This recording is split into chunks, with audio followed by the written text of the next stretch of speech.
Hello दोस्तों, कैसे हो? आपका स्वागत है त्रिपाण स्टडी सेंटर में। आज जो हम करने जा रहे हैं पॉलिटिकल साइंस का बहुत ही इंपॉर्टेंट चैप्टर, जो कई क्लास के बच्चों के लिए इंपॉर्टेंट रहेगा। चलिए देखते हैं हमारा आज का जो है महत्वपूर्ण टॉपिक क्या है। Electoral process. What do you mean to electoral process here? The process here, the election in the India are conducted according to the procedure laid down by the law. The following process is observed here. The first here, notification for the election. The process of election official began when, on the recommendation of election commission, the president in the case of Lok Sabha and the governor in a case of state assembly issue a notification for the election. 7 days are given to the candidate to fill the nominations. The 7th day in the last date after the issue of the notification, including Sunday, and stating a nomination paper done on the day. Normally, after the last day of the filling nomination, the candidate can be withdraw his here a nomination on the second day after the security of the paper, and the election is held not earlier than the 12th day after the withdrawal. The second processing here a filling of nomination file. A person who is intend to be a contest on the election is required to fill the nomination paper in a prescribed form to indicating his name, age, postal address, and is a serial number in the elector's roll.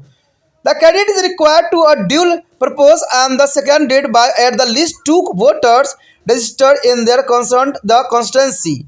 Every candidate has to be take on author or make a affirmations. This paper they submitted to the returning officer designated by their election commission. The third step here a process a security deposit. There is the most important here. Every candidate has to make a security deposit at the time of filling of nomination. For Lok Sabha, every candidate has to make a security deposit of rupees 10,000, and for the state assembly is a 5,000. But the candidate belong to the scheduled caste and scheduled tribes are required deposits of 5,000 for their contesting to Lok Sabha election and 2,500 for the contesting of Vidhan Sabha election. The security deposit is a forfeit if the candidate failed to be get at the least 1/6 of the total valid votes polled. The fourth processing here are security and withdrawal. That is the most important here.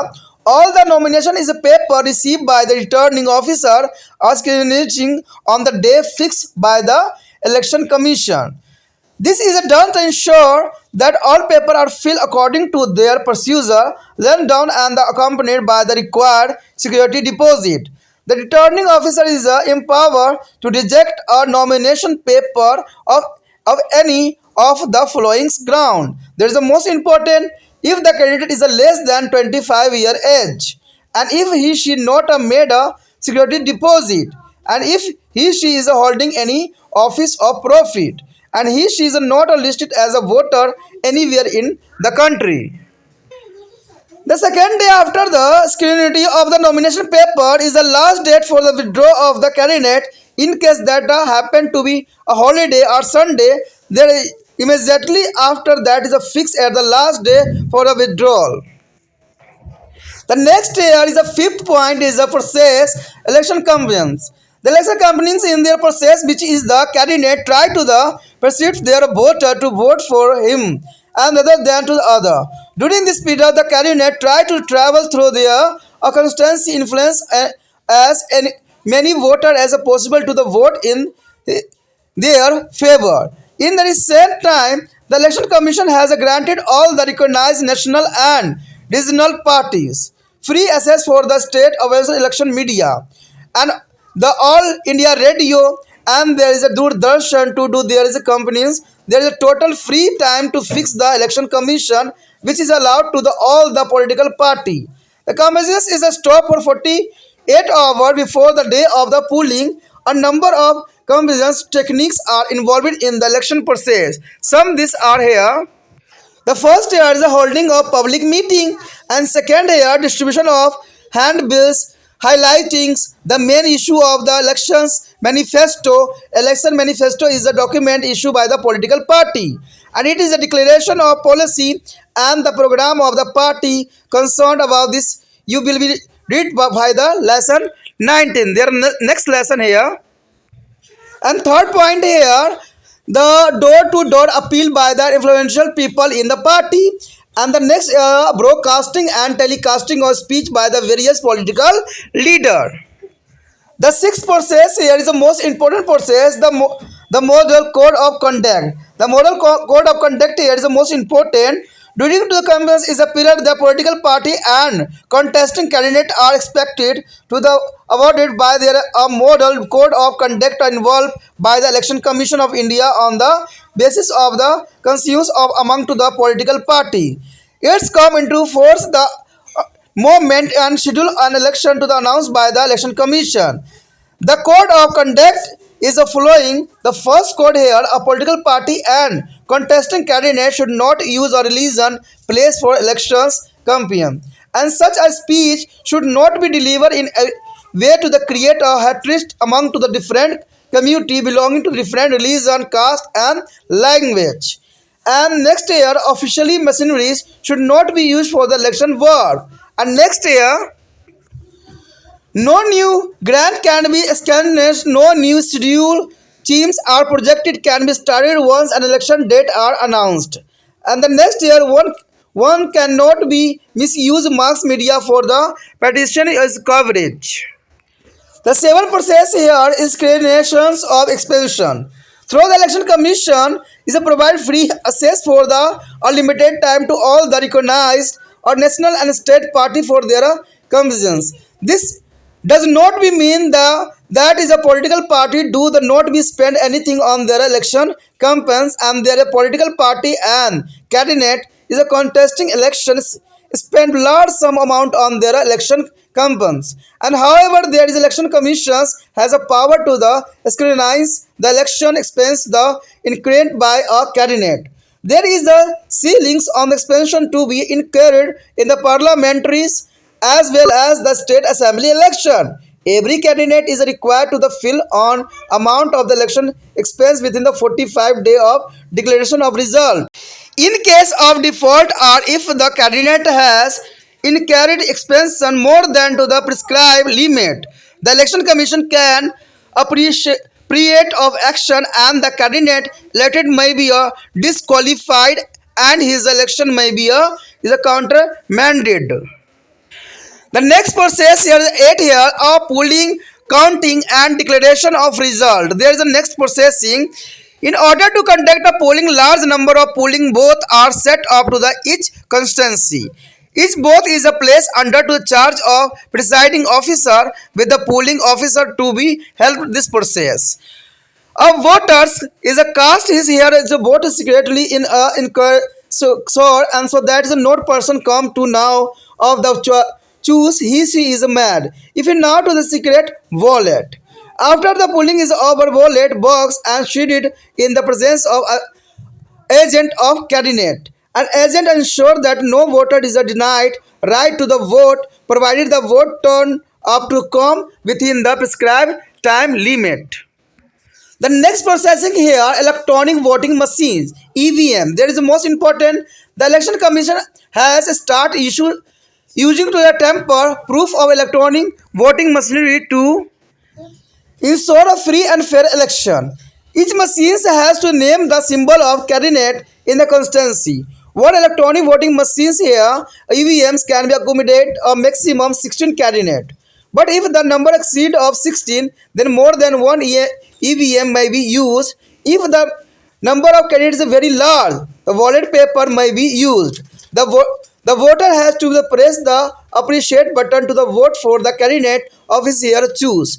As soon as the button is the press, the machine is the automatically switch off. Then the come the return of the next voter, the machine is easily to the operate, and with that this is a use of the wallet paper and wallet box is there done away with. When the machine used to the counting of the vote become a more convenient and a fast. The EVM were used in all the 7 Lok Sabha constituency in the Delhi in 1999. And the later is all the state assembly constituency in the 2004 generally election EBS is very used over to the country for the Lok Sabha election. Here show the electronic voting machine. The sealed ballot box or EVM are shifting in a tight secret to be a counting center. A counting takes place under to the supervision of the returning officer and is the presence of candidate and their agent. If there is any doubt about the validity of the otherwise of a vote, decision of returning officer is a final. As soon as a counting over to the candidate is according to the maximum number of votes is declared elected or returning by the is a returning officer. The next repoll, if at the time of polling are both captured by some anti-social element, then election commission may be ordered holding of the repoll in either to the entire constituency or particle is both. The next stage is a countermanding of election. If a dual nominated candidate belonging to the recognized party die at any time after the last date of nomination and before the commencement of polling, the election commission ordered to the countermandings to election. This is not just a postponement of polling. The entire election process beginning from to the nomination in the initiated afresh in a concerned constituency. अब हमारे लिए जानना अत्यंत रोचक होगा कि चुनाव प्रक्रिया भारत में कैसे होती है। देखिए, चुनाव प्रक्रिया के बारे में जानना काफ़ी इंपॉर्टेंट रहेगा कि भारत में चुनाव की क्या पद्धति अपनाई जाती है। कहते हैं भारत में चुनाव कानून और निर्धारित विधि से होते हैं जिसके लिए कुछ प्रक्रिया अपनाई जाती है। पहली प्रक्रिया तो यही होता है हमारे समक्ष कि चुनाव की अधिसूची जारी करना। देखिए, सरकारी तौर पर चुनाव की प्रक्रिया तब आरंभ होती है जब चुनाव आयोग की सिफारिश पर लोकसभा के मामलों में राष्ट्रपति और विधानसभा के मामलों में राज्यपाल चुनाव की अधिसूची जारी करता है। उम्मीदवारों के नामांकन पत्र जमा करने के लिए 7 दिन दिए जाते हैं और अधिसूचना जारी होने के बाद रविवार को छोड़कर 7वां दिन अंतिम दिन होता है। नामांकन पत्रों के जांच साधारणतः नामांकन भरने के अंतिम तिथि के बाद ही होती है। उम्मीदवार पत्रों के जांच के बारे में दूसरे दिन अपना नाम वापस ले सकता है। चुनाव नामांकन वापस लेने के बाद के 20 दिन से पहले नहीं होता है। तो ये भी एक प्रावधान किया गया है।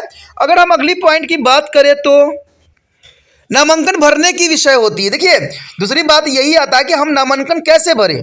कहते हैं चुनाव लड़ने के इच्छुक व्यक्ति को एक निर्धारित प्रण पत्र भरना होता है जिसमें उसे अपना नाम, आयु, डाक का पता और मतदाता सूची में अपना क्रमांक लिखना होता है। प्रत्याशी के नामांकन पत्र को प्रस्तावित तथा समर्थित की 2 मतदाताओं जो कि उसी चुनाव में पंजीकृत हों द्वारा किया जाना आवश्यक भी होता है। प्रत्येक प्रत्याशी को शपथ भी लेना होती है और इसके पश्चात नामांकन पत्र को रिटर्न अधिकारी के पास जमा भी कराना होता है। तो ये नामांकन पत्र भरना इसमें बहुत काफ़ी इंपॉर्टेंट बात आ जाता है। उसके पश्चात हमारे समक्ष जो आता है तीसरा पॉइंट, इसमें सुरक्षा राशि की बात की जा रही है। देखिए, जमानत राशि भी जमा करना अत्यंत महत्वपूर्ण है। आपने कभी कभी सुना होगा टीवी पे कि जमानत राशि भी जब्त हो गई, तो इसका क्या अर्थ हुआ। ठीक है, ये क्वेश्चन कई बार आता है, जमानत जब्त होने का क्या मतलब होता है। जमानत जब्त का मतलब ये होता है कि जो राशि आपने सिक्योरिटी के रूप में दिया था वो आपको प्राप्त दोबारा नहीं होगा क्योंकि आपको इलेक्शन में बहुत ही कम वोट प्राप्त हुआ है। तो इसका भी जानना जरूरी है, कितना वोट मिलना जरूरी होता है। कहते हैं प्रत्येक उम्मीदवार के नामांकन पत्र भरते समय एक सुरक्षा राशि भी जमा करवानी होती है। लोकसभा के लिए प्रत्येक उम्मीदवार को 10,000 रुपये तथा विधानसभा के लिए 5,000 रुपये की सुरक्षा राशि जमा करानी होती है। तो ये काफ़ी इंपॉर्टेंट है कि लोकसभा के लिए कितने 10,000 और जो विधानसभा के लिए 5,000 चुनाव की राशि निश्चित की गई है। परंतु अगर अनुसूचित जाति और अनुसूचित जनजाति के उम्मीदवारों को लोकसभा के लिए सिर्फ 5,000 रुपया और विधानसभा चुनाव लड़ने के लिए सिर्फ 2,500 रुपया ही सुरक्षा राशि जमा करानी होती है। यदि उम्मीदवार को कुल डाले गए वैध मतों की 1/6 भाग नहीं मिलता है तो सुरक्षा राशि जब्त हो जाती है। देखिए, 1/6 होना जरूरी होता है। अगर आपको 1/6 मिल गया है तो आपके जो पैसा आपने भरा है वो आपको रिटर्न हो जाएगा। अगर 1/6 के नहीं मिलता है आपको तो आपके पैसे जो होंगे रिटर्न नहीं होंगे। यहाँ पर चौथी बात तो इसी बात को दर्शाता है कि चुनाव की जांच और नाम वापस लेने की क्या पद्धति होती है। कहते रिटर्न अधिकारी द्वारा प्राप्त सभी नामांकन पत्रों के चुनाव आयोग द्वारा निर्धारित किए जाने की जांच की जाती है कि भाई कोई प्रॉब्लम तो नहीं है, उम्मीदवार सही भी है कि नहीं। यानी सारे जो होते हैं रिटर्न अधिकारी यहाँ पर जांच पड़ताल करता है। ऐसा ही सुनिश्चित करने के लिए किया जाता है कि सभी पत्र निर्धारित विधि अनुसार भरे गए हों, अर्थात नहीं। इसके साथ जो आवश्यक जो है सुरक्षा जमानत राशि भी जमा करवा दी गई होती है। रिटर्न अधिकारी निम्नलिखित में से किसी एक आधार पर नामांकन पत्र रद्द कर सकता है। देखिए, अगर आपने नामांकन पत्र भरा है तो किसी कारणवश जो होता है वो कुछ इस तरह से कारण बनते हैं जो कि रद्द हो जाता है नामांकन पत्र। पहला तो यही होगा कि यदि उम्मीदवार की आयु जो है 25 वर्ष से कम हो, यानी देखा जाए तो उम्मीदवार की आयु 25 वर्ष से कम होता है तो नामांकन पत्र जो है रद्द हो जाती है। यदि उसने सुरक्षा राशि जमा नहीं करवाई है तब भी जो है नामांकन पत्र रद्द हो जाती है। यदि उसके पास कोई लाभ का पद है, देखिए कोई अगर आप सरकारी पद पे हो तो आप जो है इलेक्शन लड़ने के लिए अप्लीकेबल नहीं रह जाती हो, आपको जो है सरकारी नौकरी से त्याग पत्र देना अत्यंत जरूरी हो जाएगा। यदि उसका नाम देश में कहीं भी मतदाता के रूप में पंजीकृत नहीं है, यानी आप भारत के नागरिक नहीं हो, तो आपको जो है चुनाव लड़ने का अधिकार नहीं दिया जा सकता। पत्रों की जांच पड़ताल के बाद के दूसरे दिन नाम वापस लेने की अंतिम दिन मानी जाती है। यदि उस दिन रविवार अथवा अवकाश हो तो उसे अगले दिन का नाम वापस लेने के लिए निश्चित कर दी जाती है।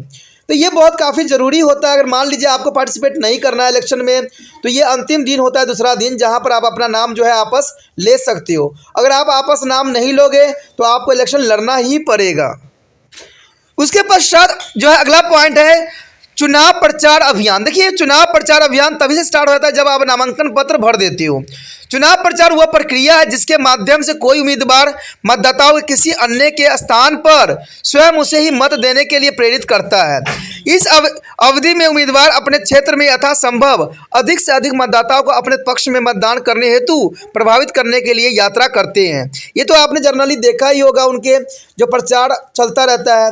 पिछले कुछ समय से चुनाव आयोग ने सभी मान्यताएं प्राप्त राष्ट्रीय एवं क्षेत्रीय दलों को सरकारी इलेक्ट्रॉनिक मीडिया और ऑल इंडिया रेडियो पर अपना प्रचार निःशुल्क कराने की सुविधा भी प्रदान की गई है। सभी राजनीतिक दलों की जो है निःशुल्क दिए जाने वाला समय चुनाव आयोग द्वारा आवंटित भी किया जाता है। चुनाव प्रचार मतदान के दिन से जो है 48 घंटे पहले रुक जाती है, यानी 48 घंटे पहले ही जब चुनाव होने वाला होता है तो प्रचार को रोक देने की प्रावधान किया गया है। चुनावी प्रक्रिया में प्रचार के अनेक तकनीकों का प्रयोग किया जा रहा है। आज के समय में सबसे पहले जनसभाएं किया जाता है, यानी बड़े बड़े आपने देखा ही होगा कि वहाँ मंत्री लोग आते हैं और अपनी भाषण जो है देते हैं और आपको लुभाने की कोशिश करते हैं। अपने चुनाव जो है घोषणा पत्र के मुख्य मुद्दे को उजागर करने वाले पर्चे भी बांटते हैं। चुनाव घोषणा पत्र आपने देखा ही होगा कि चुनाव घोषणा पत्र यानी मैनिफेस्टो जो होती है वो लोग के द्वारा दी जाती है कि आपको जो है 2000 लीटर पानी फ्री मिल जाएगा, बिजली फ्री मिलेगा, आपको रोड की जो है अच्छी व्यवस्था की जाएगी, सभी सरकारी स्कूल में बच्चों को जो होगा इंग्लिश मीडियम की पढ़ाई होगी, सभी बच्चे जो होंगे अच्छे बन जाएंगे, क्लर्क बन जाएंगे। तो ऐसे से आपके बहुत से जो है लुभावने बातें आपसे की जाती है। आपको इवन की लैपटॉप भी दी जाएगी, आपको साइकिल भी दी जाएगी, आपको मतलब कहते हैं जितना कुछ हो सकता है वो सब कुछ आपको दिया जाएगा, सिर्फ आप एक बार उनको कुर्सी पे बैठा दीजिए। इस तरह के जो है चुनाव घोषणा पत्र में लिखी हुई हर बात होती है। आपके क्षेत्र के जो होंगे सारे गड्ढे भर दिए जाएंगे, आपके रोड जो होंगे टनाटन मिलेंगे, जहाँ पर एक भी पत्थर आपको नज़र नहीं आएगा। लेकिन कहते हैं ये तो तब होता है जब वो जीतते हैं तभी करते हैं, अगर नहीं जीतते हैं तो सब के सब धरा के धरा ही रह जाता है। कहते हैं सभी पार्टी इसी प्रकार के जो है लुभावने वादे करते हैं जिसमें जो होता है जनता को जो है एक तरह से देखा जाए तो दाना देने के ही बराबर ही होता है। तो ये होता है जिसके विषय में हम आगे जो है जो अगले चैप्टर में भी करेंगे, जहाँ जानेंगे कि इनकी क्या क्या घोषणा पत्र में सम्मिलित होता है। तो घोषणा पत्र में सम्मिलित तो ये सारी बातें ही होती है जो मैंने अभी बताया है। ठीक है, बताने का तरीका जैसे भी हो, कहते हैं आजकल इसी तरह से दी जाती है ना, कोई भी व्यक्ति जो होता है ना दुखी ही हो जाता है। आप अगर देखोगे कोई भी क्षेत्र में इनकी जो वादे होते हैं वो कभी भी पूरे नहीं होते हैं। अब पूरा होते होते वो 5 साल लगा देते हैं। जब इलेक्शन का दिन होता है तो धड़ाधड़ सब काम करवाने लग जाते हैं। तो ये एक बहुत बड़ी भारत के लिए विडंबना है कि ये लोग अपने कार्य जो है सुचारू रूप से नहीं करते हैं। इवन कि आपको भी इस समस्याओं का सामना करना पड़ सकता है। मैंने भी बहुत सी घटनाएं देखी जो मुझे बहुत ही अफसोस होता है। दिल तो करता है कि वो सारी चीज़ें आपसे शेयर करूं, लेकिन कहते हैं करना संभव नहीं है, क्योंकि क्या कहते हैं ये बड़े बड़े लोगों से कौन जो है दो चार हाथ करेगा, ये संभव ही मेरे लिए नहीं है। ठीक है, कहते हैं दल की जो है प्रभावशाली व्यक्ति द्वारा जो है घर घर जाकर वो निवेदन भी करते हैं। आपने देखा ही होगा जब इलेक्शन के टाइम आता है तो जो ये लोग जो होते हैं आपके घर भी पहुंच जाते हैं और आपके नमक रोटी भी खाने को तैयार हो जाते हैं। ये तो जनरली आपने देखा ही होगा, इसमें दो राय तो है नहीं। विभिन्न राजनीतिक नेताओं के भाषणों को जो है प्रसारित टीवी पर भी दिखाया जाता है और टीवी पर भी इनके जो है अच्छे अच्छे भाषण को जो है लोगों तक पहुंचाया जाता है। उसके बाद जो है अत्यंत महत्वपूर्ण यहाँ पर टॉपिक रहता है, वो है जो आदर्श आचार संहिता। देखिए उनके लिए भी आचार संहिता का प्रावधान किया गया है कि वो आचार संहिता में ही अपना जो है चुनाव प्रचार करें। चुनाव प्रचार की अवधि में राजनीतिक दलों तक चुनाव लड़ने वाले उम्मीदवारों से राजनीतिक दलों की आपसी सहमति के आधार पर चुनाव आयोग द्वारा तैयार की गई आदर्श आचार संहिता का पालन करने की अपेक्षा की जाती है। चुनाव आयोग द्वारा चुनाव कार्यक्रम जो घोषित होने के साथ यह लागू हो जाती है और आचार संहिता निम्नलिखित प्रकार के होते हैं। अब देखिए कौन कौन से जो है आचार संहिता जो है चुनाव आयोग ने यहाँ निर्धारित किया है। तो पहली तो यही है कि राजनीतिक दलों और चुनाव लड़ रहे प्रत्याशी उम्मीदवारों को चुनाव प्रचार के लिए धार्मिक स्थानों का प्रयोग करना नहीं चाहिए, यानी धार्मिक चीज़ों का प्रयोग करना सही नहीं होता है। लेकिन अगर आप देखोगे इलेक्शन में तो सबसे पहला तो वो धार्मिक चीज़ों का पर ही प्रहार करते हैं, यानी उनको पता है कि अगर धर्म पे उन्होंने विजय पा लिया तो इलेक्शन भी जीत लिया। तो ये लेकिन इलेक्शन कमीशन के द्वारा बनाया गया प्रावधान है जिसमें वो धार्मिक स्थानों का प्रयोग नहीं कर सकते हैं। उसके पश्चात जो है चुनाव प्रचार हेतु दिए गए भाषण विभिन्न धर्मों, जाति, भाषाएं इत्यादि संबंधित रखने वाले, विभिन्न समुदाय के बीच घृणा पैदा करने वाले नहीं होना चाहिए। देखिए आचार संहिता में बहुत अच्छी बात बताई गई है कि घृणा पैदा करने वाला कोई भी समुदाय के लिए विचारधारा नहीं होना चाहिए, लेकिन इसके विपरीत होता है। आपने देखा होगा कि जितने भी पार्टी होते हैं धर्म के ऊपर ही भाषण देते हैं, जाति के ऊपर ही भाषण देते हैं या भाषा के आधार पर ही भाषण देते हैं। ठीक है, लेकिन फिर भी कहते हैं कि इनको तो कहते हैं पर्चा जो है इलेक्शन कमीशन की तरफ से मिलता है, लेकिन इसका कोई भी प्रतिक्रिया देखने को नहीं मिलता है। चुनाव के लिए सरकारी मशीनरी का प्रयोग नहीं किया जाना चाहिए। ये भी बात बहुत इंपॉर्टेंट होता है कि चुनाव के लिए सरकारी मशीनरी का उपयोग नहीं करना चाहिए, यानी सरकारी कोई भी चीज़ हो उसको इस्तेमाल करना इसमें वर्जित किया गया है। लेकिन कहते हैं ये सारी बातें जो है जो कहते हैं अधूरा सा महसूस होता है, क्योंकि इलेक्शन में जितने भी होते हैं सब सरकारी मशीनरी का ही उपयोग कर रहे होते हैं और इसमें कोई भी उनका रोक टोक नहीं रहता है। लेकिन फिर भी जो है यहाँ पर इलेक्शन कमीशन ने इस पर आचार संहिता के रूप में जो है सरकारी मशीनरी का उपयोग के लिए जो है निषेध कर रखा है। चुनाव की तिथि घोषणा होने के बाद कोई भी नई योजनाएं घोषित नहीं की जा सकती है और कोई नई परियोजना शुरू भी नहीं किया जा सकता है। ये भी बहुत काफ़ी इंपॉर्टेंट होता है कि जैसे चुनाव की घोषणा होती है आप कोई भी रोड या सड़क नहीं बनवा सकते, कोई भी कार्य जो है आप नहीं कर सकते हो, क्योंकि ये चुनाव के अंतर्गत गलत होगी, क्योंकि आप उस समय लुभा रहे होगे व्यक्तियों को। तो इसलिए चुनाव आयोग ने ये घोषणा किया है कि कोई भी परियोजना शुरू नहीं किया जा सकता या कोई भी योजना की घोषणा नहीं किया जा सकता इलेक्शन के दौरान। कोई भी जनसंचार के साधनों का जो है पक्षपातपूर्ण ढंग से जो दुरुपयोग नहीं कर सकता है, यानी जनसंचार का उपयोग करना यहाँ पर दुरुपयोग नहीं किया जा सकता है। लेकिन आपने देखा ही होगा इवन इलेक्शन के टाइम कोई भी साइड आप खोलोगे वहाँ पर इलेक्शन की जो है प्रचार जरूर मिलती है। तो कहते हैं कुछ बातें जो होती हैं अधूरी होती है और कुछ बातें जो होती है सिर्फ किताबी बातें ही रह जाती है, वास्तविक चीज़ों में ये सब चीज़ देखने को नहीं मिलता है। उसके पश्चात हमारा आता है जो अगली पॉइंट है खर्च की जांच पड़ताल। देखिए इसमें चुनाव आयोग ने यह भी प्रावधान किया है कि आपको कितना खर्च करने की जरूरत पड़ता है चुनाव में। यद्यपि चुनाव आयोग सभी मान्यता प्राप्त राष्ट्रीय प्रांतीय दलों को अपने प्रचार के लिए जो है सीमित समय और निःशुल्क जो है सुविधाएं प्रदान करती है, परंतु इसका यह अर्थ नहीं है कि राजनीतिक दल अपने प्रचार पर कुछ खर्च नहीं करते हैं। राजनीतिक दल और उम्मीदवार अपने प्रचार अभियान पर बहुत पैसा खर्च करते हैं और खर्च कर गई राशि जांच करने का अधिकार चुनाव आयोग का होता है। संसदीय और विधानसभाओं के चुनाव में खर्च करने की एक निश्चित सीमा होती है। प्रत्येक उम्मीदवार को चुनाव परिणाम घोषणा के बाद जो है 45 दिनों में अपनी चुनावी खर्च का लेखा जोखा जमा कराना होता है। त्रुटि पाए जाने पर अथवा किसी भी उम्मीदवार द्वारा निश्चित सीमा से अधिक खर्च किए जाने पर चुनाव आयोग उचित कार्रवाई कर सकता है और जो है विजयी उम्मीदवार का अयोग्य भी घोषित किया जा सकता है अर्थात उनके चुनाव रद्द भी किया जा सकता है। अब देखिए यहाँ पर बहुत बड़ी बात बता दी गई है, अगर समझना आप सोचोगे समझोगे तो बहुत बड़ी बात है कि कोई व्यक्ति, अगर आपने देखा होगा चुनाव में जो है पैसे जो है पानी की तरह बहाई जाती है, ये आपको भी समझ है और ये मुझे भी समझ है। आपने देखा होगा कि इवन चुनाव लड़ने के लिए लोग जो है 10 करोड़ के घर भी अपना बेच देते हैं, और ये 10 करोड़ जो होते हैं वो रात के टाइम बांटे जाते हैं, ये आपको भी पता है। रात का टाइम जो होता है घर में उनके पेटी चली जाती है, तो ये सब आपको भी नॉलेज है। यहाँ पर चुनाव आयोग ने ये प्रावधान किया है कि अधिक से अधिक खर्चा जो है खर्च करने का जो है प्रावधान नहीं है। अगर उसमें कोई व्यक्ति अगर त्रुटि पाई गई तो उसको जो है चुनाव आयोग द्वारा जो है दंडित भी किया जा सकता है, या उसका उम्मीदवारी जो है अयोग्य भी घोषित किया जा सकता है। अब देखिए, कोई अगर अयोग्य घोषित हो जाता है जीतने के बाद, वो भी पैसे के लिए, तो वो कौन व्यक्ति होगा जो अपना पैसा जो खर्च किया है वो पूरा ब्यौरा देगा? कोई भी नहीं देगा, क्योंकि जब इलेक्शन जीत चुका है तो उसको अधिक ब्यौरे देने के क्या अर्थ रह जाता है, क्योंकि उसने 5 साल में उससे 5 गुना तो कमा ही लेना है। तो ये भी सरकार की तरफ से या चुनाव आयोग की तरफ से बहुत विडंबना वाली बातें हैं कि उन्होंने विजय उम्मीदवार को अयोग्य घोषित कर देते हैं। चलिए, अयोग्य घोषित तो आप कर देते हो, तो कौन उम्मीदवार जो है अपना पूरा सच्चाई का डिटेल देगा? लेकिन अगर देखा जाए वास्तविकता में, तो हर एक जनता जानती है कि ये लोग कितने पैसे बहाते हैं चुनाव में। कहते हैं चुनाव तो बड़े बड़े कंपनी से भी पैसे ली जाती है, और जिसका फ़ायदा जो है उनको बाद में दी जाती है। तो कहते हैं हम लोग आंख बंद करके नहीं बैठे हुए, हम भारत के नागरिक हैं, हमें इन सब बातों की समझ है। लेकिन फिर भी यहाँ पर चुनाव आयोग के जो खर्च की जांच पड़ताल करना स्वाभाविक सी बात रहती है। उसके पश्चात हमारे समक्ष अगला पॉइंट है मतदान, गिनती और परिणाम घोषणा करना। मतदान कराने के लिए प्रत्येक चुनाव क्षेत्र में बहुत बड़ी संख्या में मतदान केंद्र बनाए जाते हैं, और प्रत्येक चुनाव केंद्र में जो है पीठासीन अधिकारी का अधिकार होता है, और उसके अधीन कई चुनाव अधिकारी काम भी कर रहे होते हैं।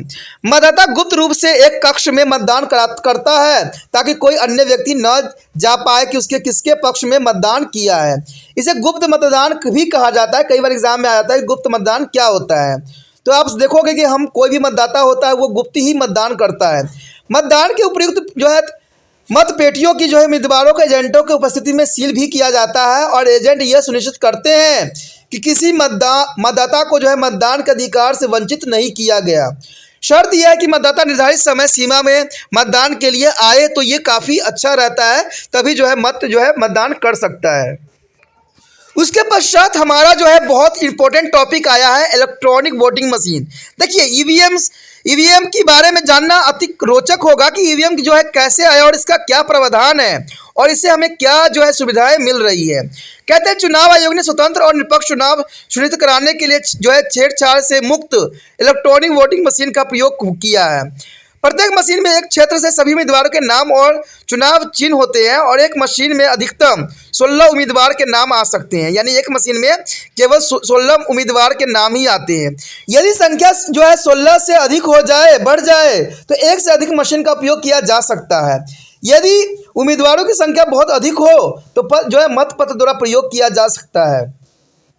मतदान को अपनी पसंद के उम्मीदवार को मत देने के लिए उचित बटन दबाना होता है। जैसे ही बटन आप दबाओगे, मशीन उसके बाद अपने आप बंद हो जाता है।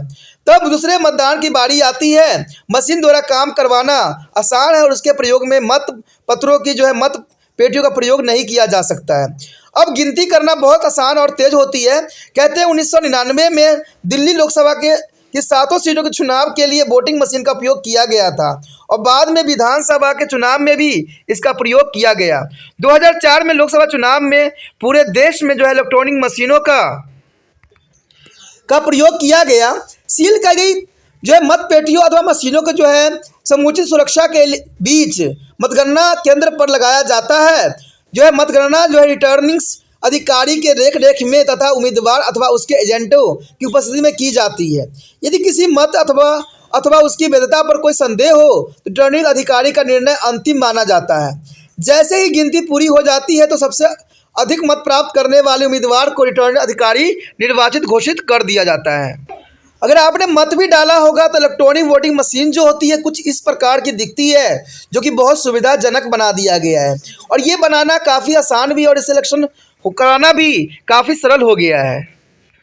उसके पश्चात है पुण्य मतदान। यदि मतदान के सभी समय किसी मतदान केंद्र पर असामाजिक तत्व कब्जा कर लेते हैं तो चुनाव आयोग पूरे क्षेत्र में अथवा कुछ मतदान केंद्र पर पुण्य मतदान करने का आदेश भी दे सकता है। उसके पश्चात चुनाव रद्द करना।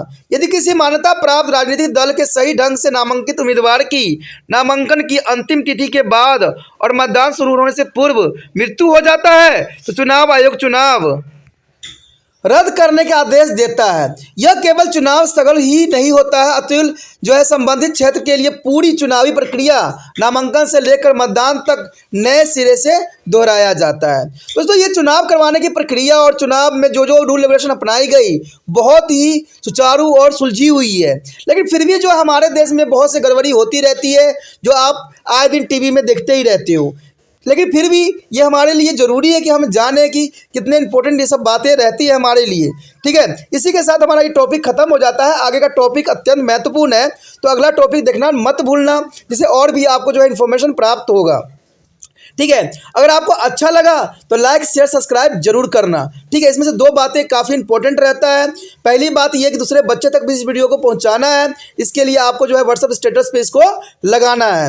और दूसरी जो बात रहेगी वो ये रहेगी, अगर पहली बार वीडियो देख रहे थे तो इसको चैनल को सब्सक्राइब करके रखना अत्यंत महत्वपूर्ण है। अगर चैनल को सब्सक्राइब करके नहीं रखिएगा तो अगले वीडियो का नोटिफिकेशन भी आपको प्राप्त नहीं होगा। इसका कारण ये होता है कि अगर मान लीजिए कि बाद में अगर आप कोई टॉपिक आपको देखना है, रिसर्च करते हो, तो वो तिरपान स्टडी सेंटर का जो है टॉपिक नहीं आएगा, वहाँ पर जो यूट्यूब में पहले से ही मौजूद है टॉपिक वो आपको नज़र आएगा। ठीक है, अगर आपको तिरपान स्टडी सेंटर अच्छा लगता है तो सब चैनल सब्सक्राइब करने में ही आपका फ़ायदा है। और सब्सक्राइब करने के बाद क्या होगा, आपको जो है इसका होम पेज मिल जाएगा जहाँ पर तिरपान स्टडी सेंटर के द्वारा बनाया गया हर एक वीडियो आपको नज़र आएगा। जो वीडियो आपका महत्व का है, आपके लिए ज़रूरी है, उसको सेव करके जो है आप इसको जो है अपने जो है पढ़ाई के लिए उपयोग कर सकते हो।